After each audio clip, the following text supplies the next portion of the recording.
মন্ত্রীর বাড়ি জ্বালিয়ে দিয়েছে, 150 জনের ওপর গুলিতে মারা গেছে। কি করেছে তোমার সেন্ট্রাল ফোর্স? यह भी बताना चाहता हूं कि इस प्रकार के घृणा, हिंसा और प्राणघातक हमलों के दौर में भी भारतीय जनता पार्टी के 50,000 से अधिक कार्यकर्ताओं ने अपना नामांकन किया है। यानी इन प्रतिकूल परिस्थितियों में भी भारतीय जनता पार्टी के कार्यकर्ता पूरी दृढ़ता के साथ, साहस के साथ उस जुल्म और ज्यादती को सहते हुए लोकतंत्र की लड़ाई लड़ने के लिए आगे बढ़ रहे हैं। সমস্যা নেই তো, মনোনয়ন মানে কি এক জায়গায় নাকি ফর্মগুলো ফিল আপ করা থাকছে? উনি ট্রেনি সভাপতি, সুকান্ত মজুমদার একটা ট্রেনি সভাপতি, যার নিজের পাড়ার বালুরঘাটে নিজের ওয়ার্ডটা জেতার ক্ষমতা নেই তার দলের। উনি ইলেকশন মেশিনারির কি বোঝেন? কতটুকু জানেন ইলেকশন মেশিনারির? কটা ফর্ম ফিল আপ করতে হয়, ফর্মে কি কি লিখতে হয়, কখন সেই ফর্মগুলো জমা দিতে হয় মিনিমাম ধারণা আছে? মঞ্চে দাঁড়িয়ে বক্তৃতা দিলে আর ফেসবুকে ছবি দিলে ভোট করা যায় না। সমস্ত রকম ফর্ম ভর্তি থাকছে, সুষ্ঠু নথিপত্র জমা থাকছে, ঝড়ের বেগে নমিনেশন হবে তো স্বাভাবিক ব্যাপার। আর আপনাদের অর্ধেক তো প্রার্থী নেই। সুকান্ত মজুমদারের Let's also now bring in our guest. We have BJP leader Bhaskar Ghosh, who is joining us here in our studios in Noida. We also have advocate and political analyst Tausif Ahmed Khan, who's also joining us on the broadcast. Good evening. Good to have both of you gentlemen with us here on CNN News 18. Tausif, I'd like to begin the conversation with you. Before I get into the specific nitty-gritties that have happened over the last 1 week and specifically over the last 24 to 48 hours, I want to first begin by understanding how is it that no election in Bengal is without its share of violence? Whether it's panchayat elections, we've seen something similar in 2018 as well, whether these are state elections. How is it that there is always an episode, and usually the case, that multiple episodes of violence are reported when any election takes place in Bengal? You see, as the Chief Minister Mamata Banerjee has already mentioned it in one of her speech, that at the time of election, there are people who expect to get ticket and they don't get ticket because they have lost their credibility or for whatever reasons, and then they become disgruntled worker with political aspirations, and sometimes this rivalry leads to violence. You see, as a Chief Minister, Mamata Banerjee and Trinamool party would never want violence to take place because it is the state who is responsible for the law and order. Any violence that happens, it will, put the state government in a bad light. So they would, the CM and the ruling party in West Bengal would never want violence to occur. Yeah. But in an unfortunate incident, we have seen there are violence, and one of the explanation is, as I've just said, also there is BJP, and BJP is known to be a party who loves violence, so that they can have some kind of political agenda to talk about. You see, Mamata Trinamool government in the past so many years they've been ruling. They have given Kanyashri, they have given Sastro Sathi, they have given Lakshmi Bhandar. They're doing their work. No, all that They're is fine, helping Tausif, people. but you would So also accept where the will you fact get that Bengal becomes a peculiar example as far as our country is concerned. There is no other state in comparison where every time an election takes place, number of episodes of violence are reported, and not just episodes of violence, injuries and unfortunate deaths as well. Bhaskar Ghosh, I want to bring you also in the conversation. The TMC is saying we have nothing to do as far as these clashes or episodes of violence are concerned. The TMC, in fact, is going one step forward and saying that it would be absurd to think that we are fueling the fire when our own workers are ending up being dead. Absolutely. I think I take the last catch points that we have nothing to do. TMC has nothing to do because TMC has lost the control of its cadre in Bengal, and because the entire TMC has been controlled by 1.5%, one chief minister and one is the half chief minister. And as a result, you see all these places where you're getting these clashes and violence. See the locality, the Bhangar. Bhangar and Nandigram, this is the two places where the history of violence was there during the regime of the CPM as well as in TMC. Bhangar and Nandigram was several times, they have torched several big violences over there. Today, in Bhangar, there is a famous TMC leader called Arabul. His own son was carrying bombs in his own car. Okay. This is the evidence that who is doing what at TMC has nothing to do. Exactly, they have nothing to do. The police is also under their clutch. They becomes nothing but a mute spectators. Yeah. The whole goons of the Trinamools are now fighting each other to get their But you know, Bhaskar Ghosh, these allegations we've been hearing from the BJP for a while now. While, you know, it makes for great political optics, there is no proof that is being put forth by the BJP No, I'm giving you the either. proof. I'm giving the proof. It becomes easy for the BJP also to come out and say that we believe the TMC has done this, but nobody is actually trying to find a solution. No, no, and I'm the other giving you the point proof. also, I'm giving you the one proof. sec, I'm coming back to you also. The other point also why this becomes even more concerning is, if you look at the kind of allegations that have been made by the BJP in the last 1 week or last couple of days, it all started with the process in which these elections were happening. Your candidates are being intimidated. They're not being allowed to file their nomination. Day before, you had Abhishek Banerjee speaking to us here at News 18. He in fact put out data. If you look at the candidates that have filed their nomination, the opposition actually has a lot more candidates than the TMC itself. So does the BJP actually have proof in terms of saying that we're not okay with what's happening on the ground, or is this just political optics? Absolutely. Let me give you 2 examples. This violence has never happened in UP, never happened in Bihar, never happened in Karnataka. It is happening in Bengal. Now the question you're talking about, how we have managed to file the nomination. Last panchayat election, we were barred from giving nomination. More than 15,000 of our candidates was barred for giving the nominations. So this time we were courageous enough to go do or die situations, and we have filed. But what is the efficacy of that? The efficacy, what you are seeing, the entire area is under violence, pre-poll violence, and who has gone to the court? It's not TMC who has gone to the court. We went to the court and asked for the nomination online. We went to the court and asked for the CRP, Central Forces to be there. And today you see the way they are showing their naked truth, naked intentions. They are opposing to place their Central Forces. Yeah. In last Assembly, Central Forces was there. Last Lok Sabha, Central Force was there, and now the High Court has given a judgment. The Central Force should be called for, and the state government is going against it. I agree with that point that Bhaskar is making, and Tosi, this is where I want to bring you back. It does raise serious questions as far as the implementation of law and order situation is concerned, and the intent of the authorities on the ground. As Bhaskar is rightly pointing out, you will have deployment of Central Forces now. Just look at the episode that happened today itself. Despite the fact that we've been seeing 4 to 5 days of violence, nothing much has changed on the ground. Today you had 7 bags of fruit bombs that were found in Bhangar. And you know where they were found? They were found 500 meters away from a police station. It is alarming to think that that is the kind of laxity you're seeing on the ground. Today, the governor, of course, has come out and assured that there will be peace and calm and investigation will happen. But the larger question also is, for how long can the state machinery just be a mute spectator? Can we forget in the last election in 2021, the same Central Forces were seen perpetrating violence over the voters in the North Bengal, resulting to death, and which led to the decline in the votes of BJP. That was the reason they, from that day onwards, they lost all the seats. All the votes went in favor of Trinamool. We have seen the result of 2021. You see, it is a very typical strategy of BJP, as we have seen in the last 3 elections, that they will blame that there is violence in Bengal, where they are themselves behind it. Second, seek for deployment of Central Forces, and they very well got it.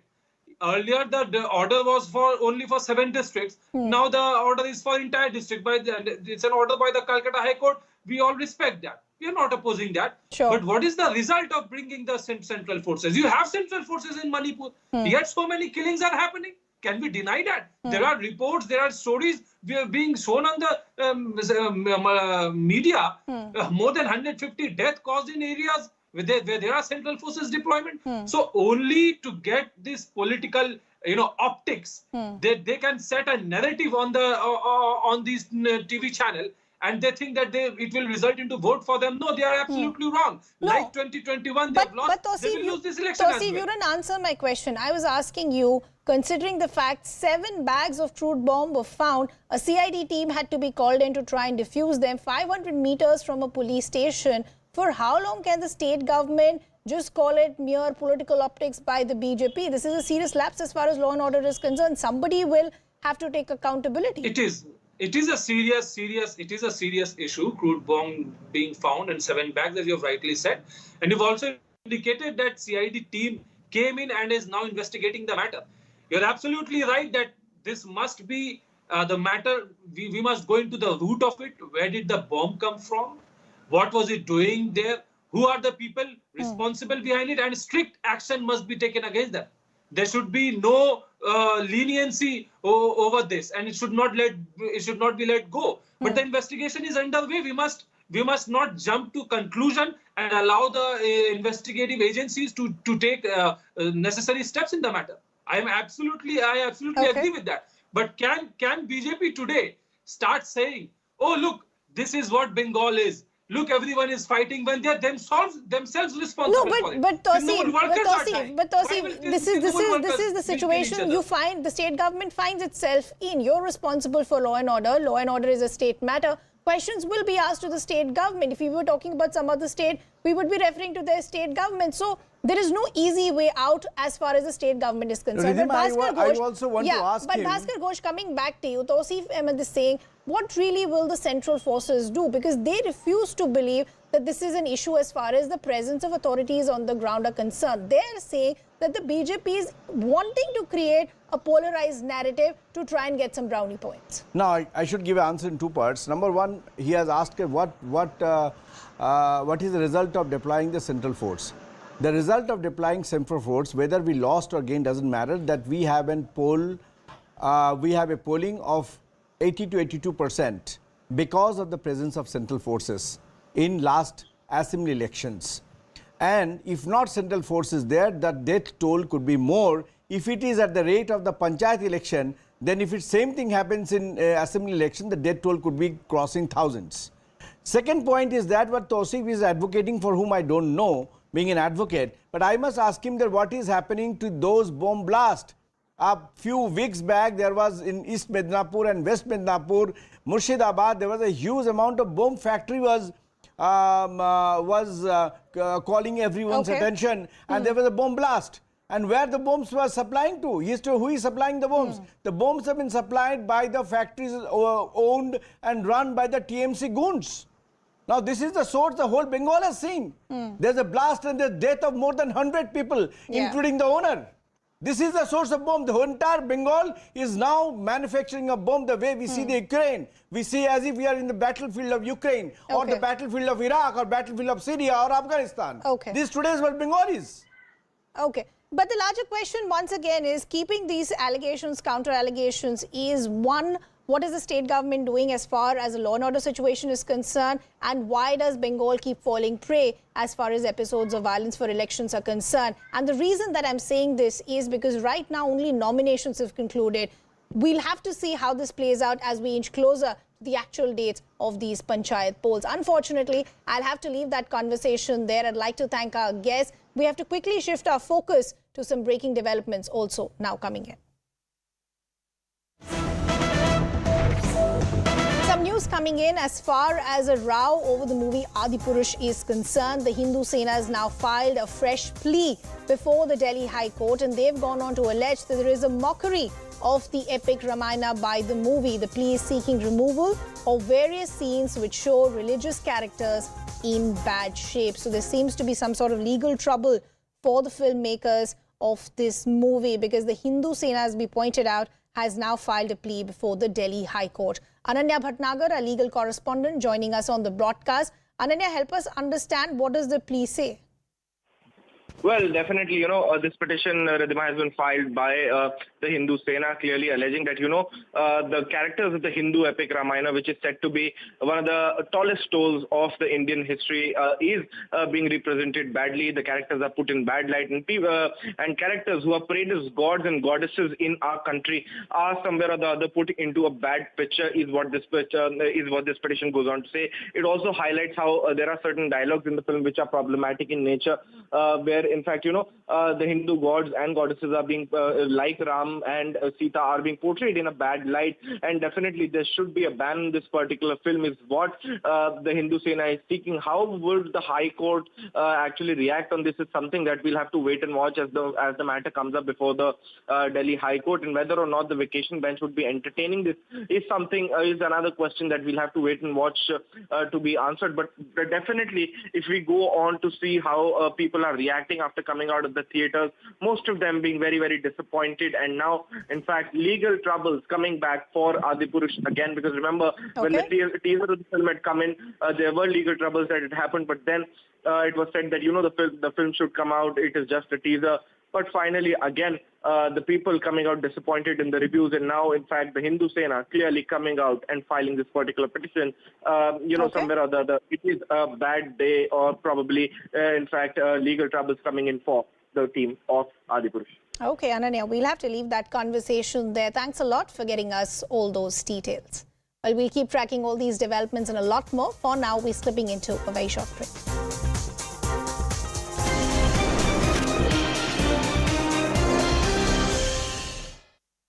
Bring in our colleague Preeti, who in fact is now joining us live on the broadcast. Preeti, as far as the MOS External Affairs residence is concerned, Rajkumar Ranjan's residence has now been attacked twice. He's saying, thankfully this time my children were not there. They've been in the national capital. But do we have any clarity who were the miscreants behind this attack on his residence? No clarity on who were these miscreants at this point of time, but there were almost 200 people who actually rushed into that place, and they burnt that whole entire residence down into ashes. Even the place where the security guard was staying in, he was also made to run away from his place as the mob attacked his place as well. The place where he was residing as well. So you see that who are these miscreants are yet to be identified, but as the peace process is also going on simultaneously, people are trying to work to both the communities. By the peace committee, the members in the peace committee are also trying to talk with the members of both the communities. We are seeing that the numbers in the violent incidences are also taking a rise, because there are certain people who are also have a lot of disagreements about the peace committee as well. So the people, the native people in Manipur, the locals who are actually at the receiving end, the students, they have expressed their view that those people who do not want to go through all these violent incidents and they want to get back to their normal life, normalcy they want back in the state. They have stated that there are certain miscreants also. Who are these people are yet to be identified, and if these people are not identified, the peace process won't move forward, as stated by the locals there, who want normalcy, who want peace back in the state, and who are at the receiving end. Because you see, they are at the receiving end. Data services are banned in the state until 20th of June, and it is definitely harming the people, the normal people, the students, who are the citizens of Manipur end. who continue to bear the brunt, as Preeti is rightly pointing out, because their lives have completely turned upside down and they really want a long-term solution. Preeti, we'll have to leave that conversation there. Thanks a lot for getting us all those details. Manipur still continues to be on the edge because there are episodes of violence that continue to be reported. Now we're understanding miscreants have vandalized and torched Union Minister Rajkumar Ranjan's residence last night, and this happened in Imphal. Now remember, this is crucial because this now becomes the second time that Ranjan's home has been attacked during the ongoing violence in Manipur. The incident took place just a day after clashes broke out between unidentified miscreants and villagers that killed 9 people and injured several others in Kamalok area. Meanwhile, TMC MP Derek O'Brien has also written to the chairman of the Parliament's Home Affairs Committee seeking urgent meet on Manipur violence. We in fact are now getting a reaction coming in from the MOS External Affairs Rajkumar Ranjan as well. And there is no religious. So how can you say that? Because more than 100 churches have been attacked during this violence. If you say like that, more than many temples are also demolished. So the mob violence, mob violence, you cannot identify whether this is church or this is temple.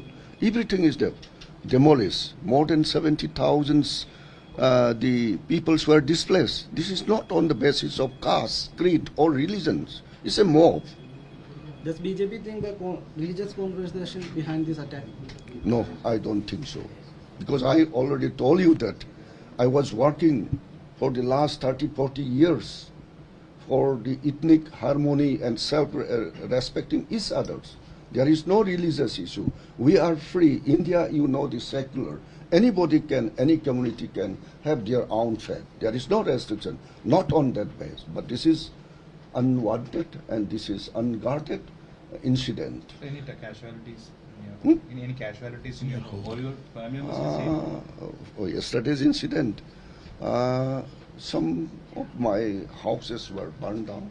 That is my own sweat, earning money. I am not a corrupt. Under the political regime of the Prime Minister, there was no one is corrupt in this regime.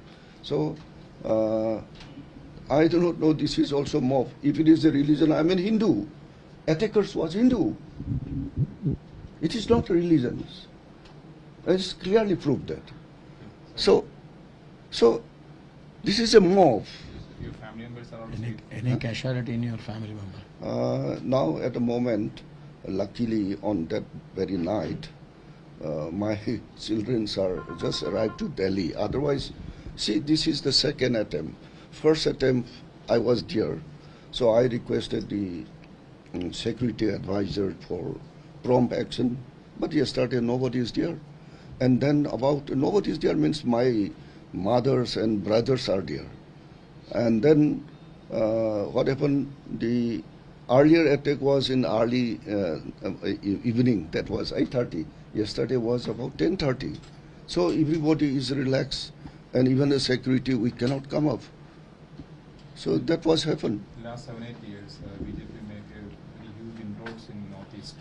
In last 7 years, BJP had made huge inroads in the Northeast sectors. They gained many political victories. And also in other places also, BJP is projecting these victories as a Northeast model.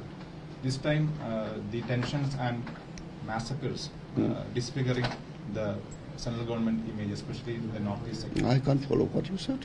No, but according to this, all incidents, you know, whether it is affect our image of central government in Northeast area. Northeast area, we have already been. Central government is responding promptly. Say, for example, extra security force, timely sent it.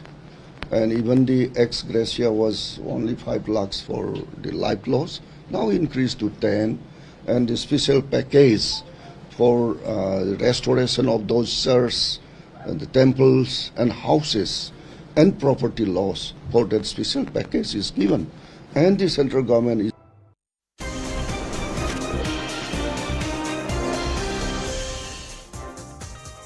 Welcome back. Thanks a lot for staying with us. There is a new renaming row that is now broken out. This after the centre decided to rename the Nehru Memorial Museum and Library and now call it the Prime Minister's Museum and Society. The decision was taken at a meeting on Thursday presided by the Defence Minister Rajnath Singh. Now a political war of words has erupted over the government's decision. The Congress has hit out at the BJP. You got a reaction coming in from Congress leader Jairam Ramesh, who slammed the Prime Minister over the renaming. Taking to Twitter, he said, and he accused the centre of pettiness and vengeance. So the Congress is saying this actually hasn't happened for the first time. Why is the BJP indulging in petty politics? Because the allegation that they're making is that the Nehru-Gandhi legacy, in fact, has been targeted. Because according to the Congress, many other institutions and awards have also been renamed in the past. Let's give you a few examples. If you go back to 2015, the Jawaharlal Nehru National Urban Renewal Mission was renamed to Atal Mission for Rejuvenation. Let's cut to 2017. Indira Awas Yojana was renamed to Pradhan Mantri Gramin Awas Yojana. In 2021, Rajiv Gandhi Khel Ratna was renamed to Major Dhyan Chand Khel Ratna Award. In 2022, Jawaharlal Nehru Road was renamed to Narendra Modi Marg, and now in 2023, the Nehru Museum Library has been renamed to Prime Minister's Museum and Library Society. Let's also now bring in our guest, Bhaskar Ghosh, who's from the BJP, continues to be with us. We also have political analyst George Kurian, who's joining us on the broadcast. Good to have both of you with us here on CNN News 18. Bhaskar, I'd like to begin the conversation with you. I just listed out some examples that are again being quoted by the Congress now. They're saying there is a clear pattern and intent to disregard the Nehru-Gandhi legacy? Why is the BJP indulging in petty politics? I think this itself is a petty politics to questions the nation that why the Nehru-Gandhi politics or Nehru families or Gandhi families has been challenged with their contributions. They have never been challenged with their contribution. But see, in case-to-case basis, you mentioned certain name we are changed, like Kartavya Path, we have changed a lot of things. And in the process, in this country, you will find in the name of Nehru, from airport to everything, airport to everything has been named after Nehru. We have no problems. But the problems is that this Nehru-Gandhi family cannot digest certain facts that apart from Nehru, there were 12 prime ministers was there contributing to this country's development. And I feel this museum, this is depending on a collective journey of democracy in independent India and highlighting the contribution of PM in nation building. See here, we are not renaming, we are just not changing the name. We are giving our recognition of this country, of this society, of these democracies, that all the colors of rainbow has to be proportionately represented in order to make it. Okay. Now, when it was named in 1964, when after the death of Pandit Jawaharlal Nehru, on his 75th birth anniversary, he was the first prime minister of this country. And today, the entire situation is changed. Now, we have got so many prime ministers who have navigated this country through a very tough time and through various challenges and ensures all-round progress of this country. And this recognizes all the prime minister, thereby democratizing the institution. Now the question is that, now a question, last point, that today the Nehru-Gandhi family, they think that Nehru is the institution and the rest of the India is following the institution. That was their typical anarchical attitudes. So George, now we find that PM, I got Prime the point Minister that you're is making. an institution, George, not a the point name is that an the institution. BJP is making, and we've seen this in multiple reactions that have come out right through the day from the likes of JP Nadda and others as well, and even in the official release that was put out as far as his renaming is concerned, is that the rationale and the thinking was that why focus on just one prime minister of the country? If India takes pride in being a thriving democracy, how do we thrive as a democracy if we see the kind of work that is being done by all and not just one person? So why should we focus on just one prime minister? Rather than that, take the name off and let's, appreciate the contribution that has been made by all prime ministers that have had the important position. What's wrong with that? Ridhima, a very good evening to you and to your audience. I will come back to your question. Let me begin by saying that this is nothing but an attempt by the Saffron Brigade to distort, destroy and disparage the contribution and legacy of Pandit Jawaharlal Nehru, who was the architect of modern India post-Indian independence, which cannot be ruled out, only goes to show the mindset of and the dictatorial attitude of the BJP and the government. And the attempt cannot belittle the personality of Pandit Jawaharlal Nehru. Having said that, coming back to your question, there is no harm in getting the contribution of all the prime ministers that India had post-Indian independence. Nothing wrong in it. But this is a selective outrage by the Saffron Brigade and the BJP, the government at the center, to specifically select the Nehru Tirmurti Bhavan, which is a big land parcel, as you are aware of, just to penetrate into the land parcel and just making an attempt to try and use the land which was once a residence of the first Prime Minister of India to try and intrude into the space. And this is just a beginning. There would be many other institutions that will come up, BJP would come up with. So Bhaskar, the point that the Congress is making is that one, yes, we do feel there is a larger pattern where institutions, awards, roads, etc., which had a Nehru Gandhi name are particularly being targeted. The other question that is also being raised by them, and we were speaking to Karthi Chidambaram also earlier in the day, he's saying, is there even a need to rename? Why are you renaming existing institutions? Why don't you just focus on new institutions and establishments? Why are you trying to erase history? Ridhima, that's what I'm telling. That Nehru has started the democratic journey of this country till 1964.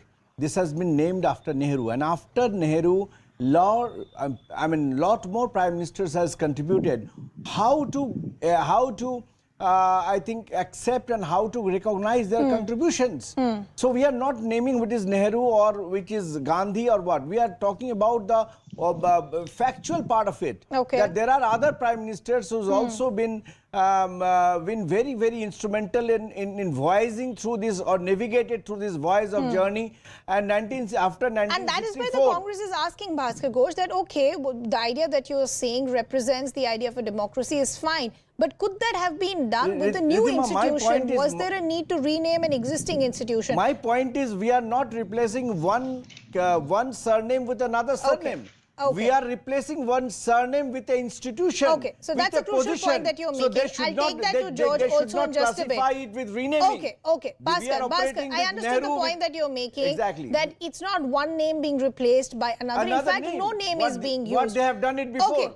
Okay. They have done it before. One name Bhaskar, with another I'll just name. request you to stay on with us because we also have Sangeet Ragi, founding member and member Content Review Committee, also now joining us. Sangeet, good to have you with us here on CNN News 18. Keeping the political war words aside, how do you see the rationale that has been given by the government when this renaming takes place? Actually, I was the member of the content committee, which was reviewing the contents given for created for the Prime Minister Museum, and in that capacity I can tell you very frankly that there has been no attempt to demean or belittle the image or cutting or tailoring the image of any Prime Minister. The only idea was that all the Prime Ministers, right from Pandit Nehru to Sardar Manmohan Singh, everyone in little or in a this way or that way has contributed to the growth story of India as it stands today. Everyone has contributed and shaped this nation, beautiful nation where it stands today as the 5th largest economy of the world, the 3rd largest defense power of the world. Culturally and in all sense of terms, the democracy, except for a small period of emergency, it has been a successful journey of democracy in India. So the whole idea was that we should look at the journey of India through the prime ministers. What were the major policies that were unveiled during the prime minister of A, during the prime ministership of B, C, D, E and F.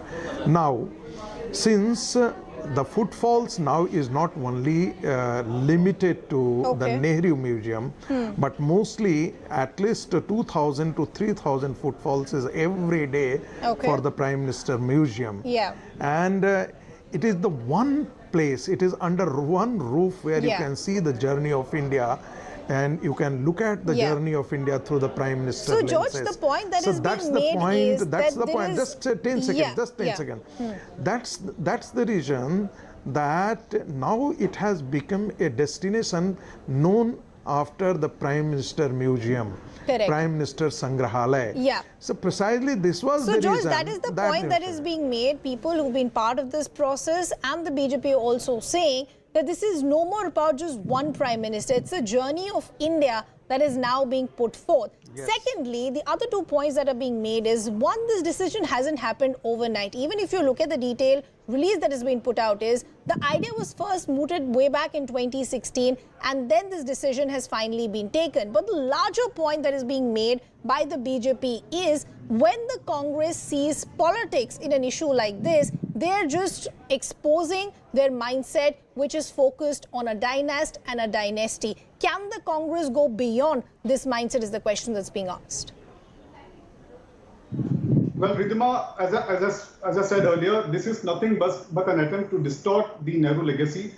We all know that this was brought in 2016 and last year only the Pradhan Mantri Sangrahalaya was inaugurated. But the larger point is, why select the Teen Murti Bhavan? Why select the Nehru's place where he has, which was the official residence of the Prime Minister, where he's stayed for 16 years until his death. On the 75th year, this museum was got into place. So the whole idea is the Bharatiya Janata Party or the Saffron Brigade was behind to intrude into this place, which is a big land parcel, as I said earlier. Now all the other institutions, there will be other things. Savarkar Bhavan, Savarkar's institution would come up here, or Hegdewars would come up. until they are trying to remove the Nehru name. That is the whole idea behind the entire dramatic idea of Bharatiya Janata Party.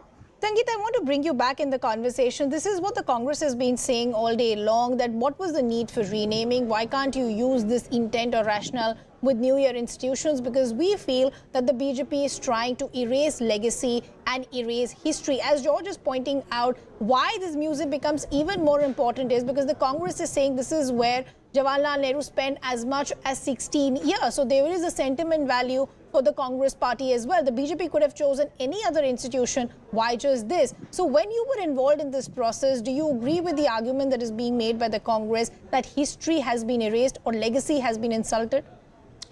First of all, the legacy of Nehru is not stored and not housed in one building. So legacy of Nehru is in terms of the ideas, the idea of democracy, the idea of socialism, the kind of the growth principle that Nehru had cherished in mind, the kind of India that Nehru wanted to build in. It is not, housed and stored in a particular building at all. And secondly, the idea was never to, erase, and no one can erase the name of Pandit Nehru from the history of India. If somebody would be talking about the making of modern India, then critically or in terms of appreciation, you have to engage Nehru. Okay. You cannot escape Nehru at all. And it is always not, the problem with the Congress is that the Congress wants to write the political iconography of a nation only with the name of Gandhi and Nehru. It is not going beyond that. The moment you look at it, if you have this kind of a prism of looking at the nation, what are you are doing? You are demeaning the contribution of all other prime ministers except the prime minister, those who belong to the Gandhi Nehru dynasty. So you're saying if we continue to have focus on just one name, then you're diminishing the work that is and contribution that has been done by other prime ministers, and that is the rationale that we started the discussion with, that what represents a democracy best? Is it one name or is it the contribution that has been done by all? Congress never thought of Gujarat. Congress never Before I thought bring of George Deogola, back in the Congress conversation, never thought Bhaskar, I of believe you Morarji want to come in. That's my point is, see, you rightly say that Congress is not able to come out psychologically or politically out of the dynasty politics. In Congress regimes, Narasimha Rao was also the Prime Minister. Dr. Manmohan Singh was also the Prime Minister.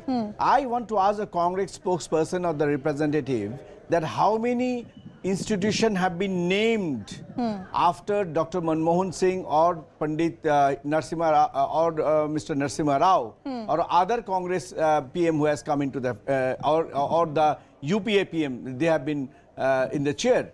Now let them ask a question that why it is, okay, fine, Nehru was a great wise man and he was a great visionary person, I admit. But are they not visionary person? Narasimha Rao, their contribution, how we can forget the contribution of Bhaskar, that's Dr. where it becomes concerning for the Congress. One second. I'm also running out of time. I have to give a final word to George also. But Bhaskar, that's where it becomes concerning. They're saying that we feel that only institutions which had a Nehru or Gandhi name are being targeted. And as far as this particular museum is concerned, as I said earlier, they feel that there was a larger sentiment value that was attached to it. So the BJP could have chosen any other institution, any other establishment, but they deliberately chose to remove the Nehru name and then bring him a new name. So they're saying that you're talking about contribution of all the other prime ministers, but what about the contribution of Pandit Jawaharlal Nehru? Are you making a deliberate attempt to erase that? Ridhima, that's my point is they have not left a single institution named beyond Nehru Gandhi family. Whichever institution you will touch, you will find Nehru Gandhi family is behind it. Okay. Now today we are talking about the operative portion or accepting it as a recognition to all the PM. We are not touching any other institution like this every other day. We are not changing it, but we are changing with a purpose. And I am asking the congressman why there is no institution for Dr. Manmohan Singh, who has been just 5 years less than the Nehru as a prime minister. Why this is not there? So political war of words only escalating as far as the renaming of the Nehru Memorial Museum is concerned. Unfortunately, I'll have to leave that conversation there. I appreciate all our guests taking out the time and joining us here on CNN News 18. We have to quickly shift our focus to some other breaking developments also now. Some news details coming in as far as the Enforcement Directorate is concerned, where we are now understanding they in fact have summoned DMK Minister Senthil Balaji's brother Ashok. Ashish Banerjee is getting us those details. He in fact is joining us on the broadcast. Ashish, what are the details that you're picking up? So what we're hearing from our sources in the Enforcement Directorate is that Senthil Balaji's brother Ashok has been Ashok Balaji has been summoned by Enforcement Directorate. What we're hearing is that he could also be a part of the conspiracy and the beneficiary of proceeds of crime. We all know that there is a serious allegation that when he was the Transport Minister, Senthil Balaji, there was a recruitment scam in which crores exchanged hands. So here, what we are hearing is that we all know that Senthil Balaji is in judicial custody as of now, and he's inside the hospital. He could be operated upon for his heart as well. But Ashok Balaji it could be trouble time for Ashok Balaji, because the Enforcement Directorate believes so that they have enough evidence to show that Ashok Balaji could be the beneficiary of proceeds of crime along with Senthil Balaji. So it's going to be interesting. We still don't have the date when he's summoned, but sources of the Enforcement Directorate have confirmed to us that he has been summoned by the Enforcement Directorate. Okay, Ashish Banerjee, we'll have to leave that conversation there. Thanks a lot for getting us all those details. Time for us to slip into a very short break. We're coming back with lots more.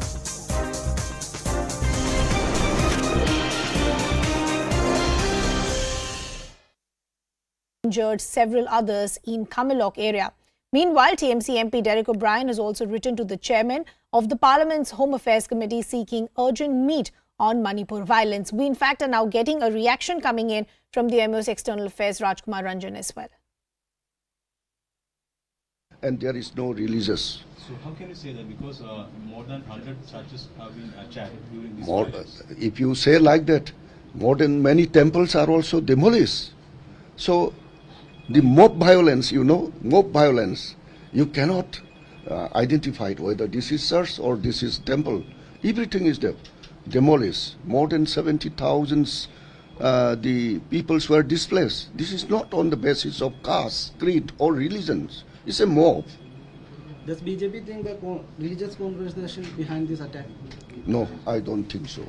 Because I already told you that I was working for the last 30-40 years for the ethnic harmony and self-respecting each other.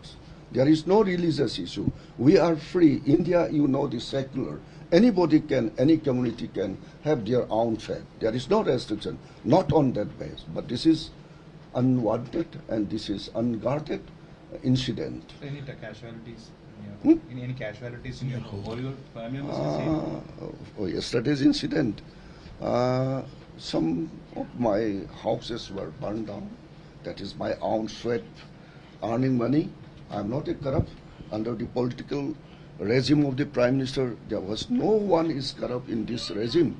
So I do not know. This is also mob. If it is a religion, I am a Hindu. Attackers was Hindu. It is not religion. It's clearly proved that. So this is a mob. Your family members are also any casualty in your family member? Now at the moment, luckily on that very night, my children are just arrived to Delhi. Otherwise, see, this is the second attempt. First attempt, I was there.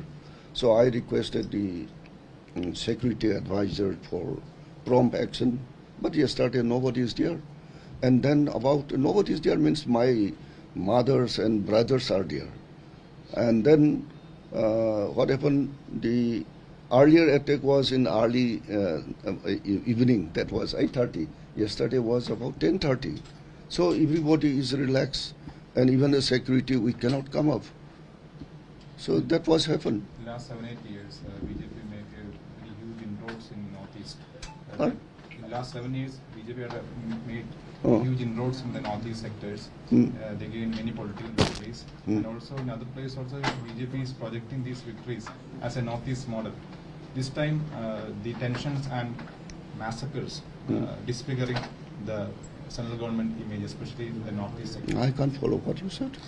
But according to this, all incidents, whether it is affect our image of central government in Northeast area. Northeast area, we have already been. Central government is responding promptly. Say, for example, extra security force timely sent it, and even the ex gratia was only 5 lakhs for the life loss, now increased to 10, and the special package for restoration of those churches, the temples and houses and property loss, for that special package is given. And the central government is also constituted a peace committee to bring the normalize. Central government is the responding promptly. Okay, this is second time you are yes. being attacked. In a recent act of violence in Manipur, unidentified miscreants set fire to the house of Union Minister Rajkumar Ranjits in Imphal. The incident occurred in the early hour of Friday while the minister was away. This follows as a similar attack on the House of State Minister Nemcha Kipzen. Despite a curfew in Imphal, the move managed to reach the minister residence at Kongba. At the time, there was a total of 9 security escort, 5 security guard, and 8 additional guard on the duty. Let's hope to restore normalcy and foster a peaceful environment for the residents of Manipur. I'll bring in our colleague Preeti, who in fact is now joining us live on the broadcast. Preeti, as far as the MOS External Affairs residence is concerned, Rajkumar Ranjits' residence has now been attacked twice. He's saying, luckily, thankfully this time my children were not there. They've been in the national capital. But do we have any clarity who were the miscreants behind this attack on his residence? No clarity on who were these miscreants at this point of time, but there were almost 200 people who actually rushed into that place, and they burnt that whole entire residence down into ashes. Even the place where the security guard was staying, he was also made to run away from his place as the mob attacked his place as well. The place where he was residing as well. So you see that who are these miscreants are yet to be identified, but as the peace process is also going on simultaneously, people are trying to work to both the communities. But the peace committee, the members in the peace committee are also trying to talk with the members of both the communities. We are seeing that the numbers in the violent incidences are also taking a rise, because there are certain people who are also have a lot of disagreements about the peace committee as well. So the people, the native people in Manipur, the locals who are actually at the receiving end, the students, they have expressed their view that those people who do not want to go through all these violent incidents and they want to get back to their normal life, normalcy, they want back in the state. They have stated that there are certain miscreants also. Who are these people are yet to be identified, and if these people are not identified, the peace process won't move forward, as stated by the locals there, who want normalcy, who want peace back in the state, and who are at the receiving end. Because you see, they are at the receiving end. Data services are banned in the state until 20th of June, and it is definitely harming the people, the normal people, the students who are at the citizens of Manipur end. who continue to bear the brunt, as Preeti is rightly pointing out, because their lives have completely turned upside down and they really want a long-term solution. Preeti, we'll have to leave that conversation there. Thanks a lot for getting us all those details. Manipur still continues to be on the edge because there are episodes of violence that continue to be reported. Now we're understanding miscreants have vandalized and torched Union Minister Rajkumar Ranjits' residence last night, and this happened in Imphal. Now remember, this is crucial because this now becomes the second time that Ranjits' home has been attacked during the ongoing violence in Manipur. The incident took place just a day after clashes broke out between unidentified miscreants and villagers that killed 9 people and injured several others in Kamelok area. Meanwhile, TMC MP Derek O'Brien has also written to the chairman of the Parliament's Home Affairs Committee seeking urgent meet on Manipur violence. We in fact are now getting a reaction coming in from the MOS External Affairs Rajkumar Ranjits as well. And there is no releases. So how can you say that?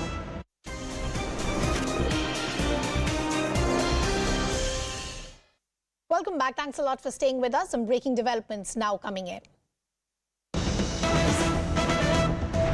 News coming in from Tamil Nadu, where the Tamil Nadu Raj Bhavan in fact has now issued a statement. This is as far as the arrest of Senthil Balaji, the DMK minister, is concerned, saying that Tamil Governor R.N. Ravi has not agreed for Senthil Balaji to continue any longer as a member of the Council of Ministers, as he is currently facing criminal proceedings, as in currently also in judicial custody. Purnima Murli now joining us on the broadcast. Purnima, what else are we hearing from the governor? Well, remember the governor had in fact told DMK that the reason that was given to the governor on reallocation of portfolios that were held by Senthil Balaji, the reason given by the government is misleading and incorrect. Remember, the government had in its recommendation said that because of the health of Senthil Balaji, he will continue to remain as a minister without any portfolios, and that his portfolios will be given to two other ministers. That in fact was not. That in fact the governor has in fact not agreed. Remember, yesterday the DMK late last night had held a press conference and said that on the 31st of May, when Chief Minister had returned from Japan, that time itself the governor had written to Chief Minister N.K. Stalin to drop Senthil Balaji as a minister because of the ED initiating probe in the job scam. And on the first, Chief Minister had written to the governor saying that it's the government that will decide on portfolio changes, and the governor should not act beyond beyond the responsibilities given to him. CMK continues to allege that governor is acting against the constitution. Okay, Purnima, we'll have to leave that conversation there. Thanks a lot for getting us all those details. Quickly shifting our focus to some other breaking developments coming in as well. There could be more trouble as far as Imran Khan, the former Prime Minister of Pakistan, is concerned, because now we're understanding there is a further inquiry in the Toshkhana case.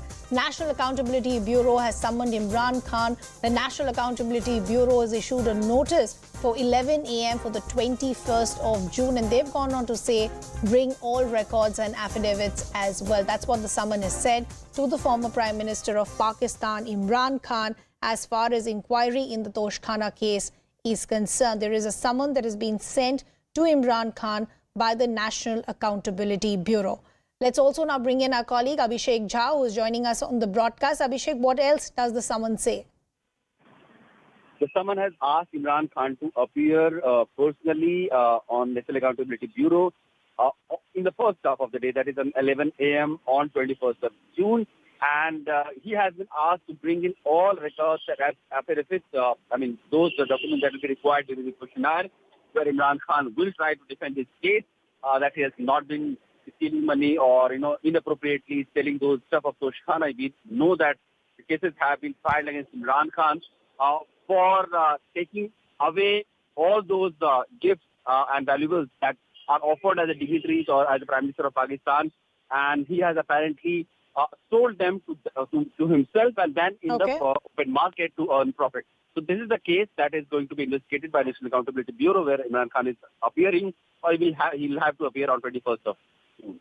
Okay, Abhishek, we'll have to leave that conversation there. Thanks a lot for getting us all those details. Well, with that, completely out of time as far as this episode of Nation at 5 is concerned, but news continues here on CNN News 18. Viewpoint is up next.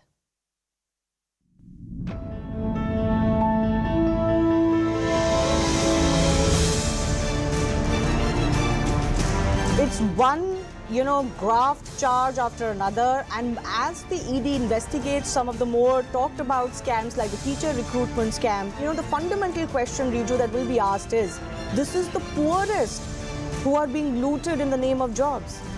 The worst kind of corruption.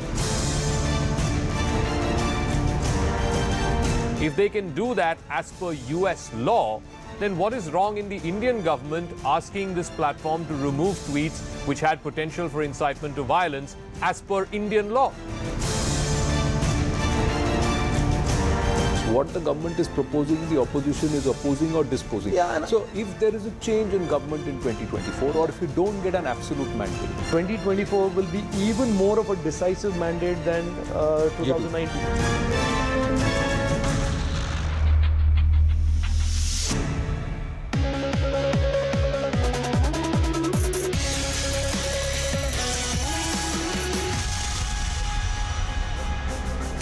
Good evening, hello and welcome to Viewpoint. I'm Anusha Soni. Ahead of the crucial panchayat polls in the state of West Bengal, once again violence has been reported from different districts of the state, including Birbhum, Chopra, South 24 Parganas and North Dijnapur. On the last day of filing nominations for the three-tier panchayat polls, once again reports of violence. At least 4 people have been reported dead across the state. In the pre-poll violence that we're talking about, the Calcutta High Court ordered the deployment of the central forces all over the state till the elections conclude. Now, the deployment of the central forces was opposed by the state government at the Calcutta High Court when that hearing really happened. Instead, it preferred taking forces from the other states. The violence before the elections of any kind in the state is not unknown to the politics of West Bengal. Last time, in 2018, when the panchayat elections were held, the Supreme Court had to intervene and TMC won about 34% of the seats uncontested. This time, the opposition seems to be better prepared. Despite multiple attempts, the state is unable to divorce the democratic process of elections from the anarchy of violence. Where should the onus lie and who's stoking fire in Bengal? Our focus on Viewpoint tonight.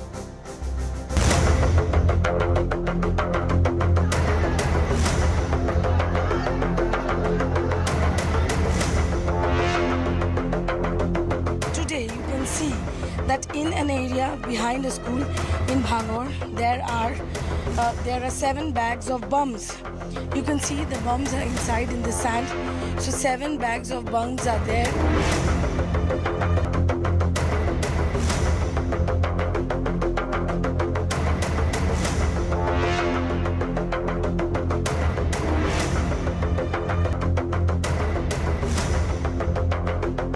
I would like to take further action based upon an objective analysis of what I have seen, what I have heard.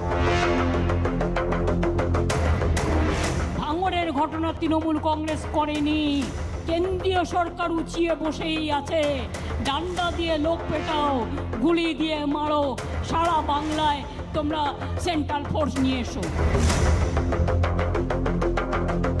Bharatiya Janata party के कार्यकर्ता पूरी दृढ़ता के साथ, साहस के साथ उस जुल्म और ज्यादती को सहते हुए लोकतंत्र की लड़ाई लड़ने के लिए आगे बढ़ रहे हैं। ये जो इलेक्शन कमीशन मशीनरी है जो डिस्ट्रिक्ट लेवल में है, ये पूरी तरीके से कॉम्प्रोमाइज्ड मशीनरी है और इस मशीनरी अंदर से तृणमूल कांग्रेस को पहले से ही नॉमिनेशन का व्यवस्था करके रखा था। If we have to give our lives, we are ready to face the torture of central forces.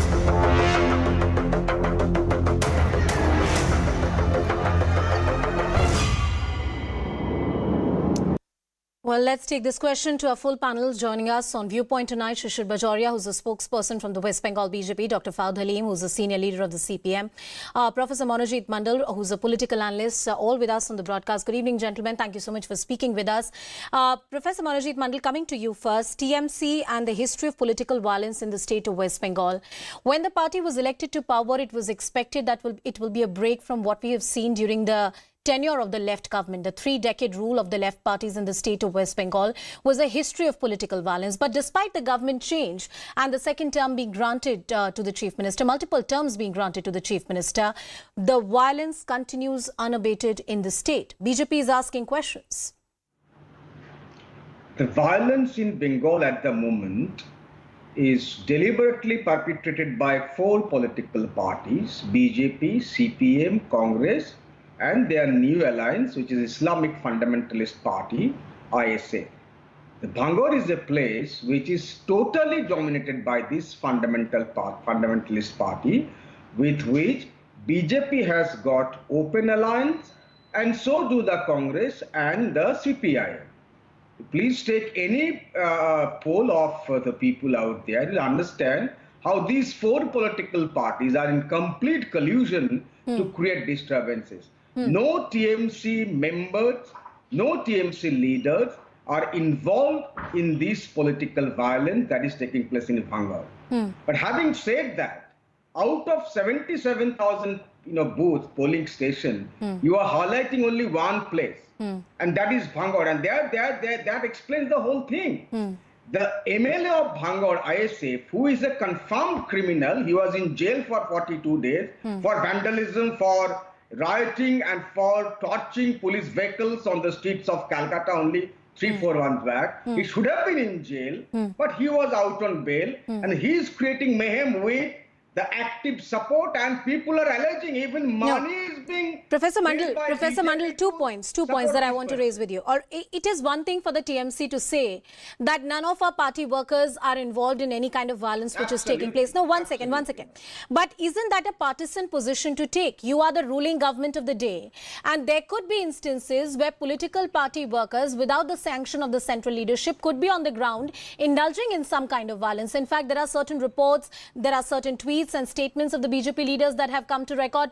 This kind of partisan statement only goes on to say that perhaps the police is not doing its job in an unbiased and in an objective manner. I'll reply. Yeah. Rashid Mullah of TMC, he was killed yesterday by ISF. Did the governor meet Rashid Mullah? The answer is no. Who the governor was talking to? The MLA of that place, who was out of Bangor at that point of time. He was somewhere in Calcutta, right? When this violence was taking place. One of our members, TMC member Rashid Mullah, was killed. Nobody went to visit that person. The bombs, the guns and other ammunitions are being manufactured and used by these people with active support of BJP. I am telling you. Why BJP has not fielded any candidates in Bangor? Please ask this question. How many candidates BJP let me bring in the BJP as well. Let me bring in the BJP as well. Islamic fundamentalist. Mr. Shishir Bajoria, a lot of questions have been raised by Professor Manojit Mandal as far as BJP's conduct is concerned. And this brand of politics is not unknown. Earlier it was the TMC blaming the left parties and vice versa. And now questions are being raised on the conduct of the BJP and its party workers. Response, sir. Very clearly what my dear friend Manojit Babu says is that this is all handiwork of BJP. It's the bombs, the killings, everything. So he accepts that his police, I'm saying his police, is not West Bengal police, is a police in, these are Trinamool cadre in West Bengal police uniform, his police. So they are useless. Why aren't they catching us? If we have done it, if we have stocked the bombs, how come 1.5 months before the election was announced, bombs were going all over the place? And each time my chief minister, she happens to be my chief minister also, and his leader would say these are firecrackers. Firecrackers which throw bodies out of the window. This is what she said, firecrackers. Now today, she says that this didn't happen. So ye hoke se kya, Manojit Babu, governor couldn't go and meet a deceased person. You said he didn't go and meet Rashid Mullah. And Manojit Babu, a second mistake. You know what happens when in your excitement to peddle lies, you keep making mistakes. ISF is not Islamic Front. It's called Indian Secular Front. Ye aapke dost the, Manojit Babu. Now the problem is that they are not with you. And that 42 days, we all know how this fellow was treated. The MLA, how he was dragged around by your police. And this state police can do nothing. The bombs are going around them. They are just sitting. And they are, and by the way, Manojit, that's a fair question to ask. And I believe if the BJP and the left parties, according to you, are responsible for this kind of violence, arrest them, put them behind bars. What is the police doing? The police under Election Commission of Bengal at the moment, they should take action not just against the perpetrators but their leader. I'm blaming it again. No, This person was creating mayhem. This person was creating mayhem on the streets of Calcutta, are captured in cameras by your channels included. And now he's defending this Islamic fundamentalist MLA. That suggests is actually a different kind of B team of BJP. This person openly called that Shubhendu Adhikari is his leader. I can show you the videos. And Calcutta police